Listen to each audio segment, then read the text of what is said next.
hano hari inkuru. Umugabo bita Wasiri ati nta munsi n'umwe Muhire Kevin arabanza mu kibuga hanyuma ngo to losing game, ngo dutsindwe umukino. Ariko Mukura ntabwo ibyo ngibyo bayibizana.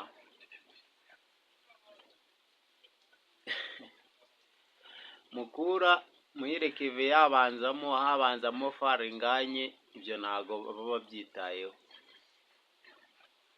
Bagomba kugutsinda kandi bakagutsinda amajya n'amazi. Siko bimeze. I Huye bakubise Rayon Sport ibitego 2. Baje gusura Rayon Sport i Kigali bayikubise ibitego 1-0.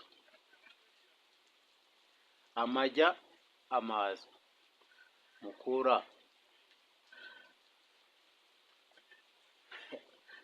urayivuga hiki? Ku itariki 5 Rayon Sport izaba yakiye nako Marine izaba yakiye ikipe ya Rayon Sport i Rubavu.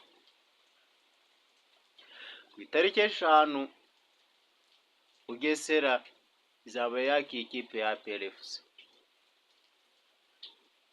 kuri Kigali Pele Stadium. Wowe uratekereza ko inota rimwe risigaye hagati y'ikipe ya mbere n'iya kabiri APR Rayon Sport, uratekereza ko Rayon Sport ishobora kuba izaca kuri Marine cyangwa APR izatakaza amanota kuri Bugesera? Ntabwo bizi. Uyu munsi English Premier League irakomeza. Arsenal iraba yakira ikipe ya Fulham. Noneho next Liverpool iraza kuba yamanutse nayo mu kibuga na Aston Villa na Everton. Ikipe ya Man U iraba yagiye gusura ikipe ya Nottingham Forest.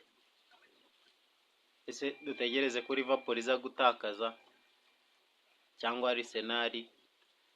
Man U ni ibisanzwe mbere ya Nottingham ni ikipe iri muri Big 4 ibisanzwe. Tubitegereze dute? Muri commentaire, share and like, dukomeze tubane. Thank you.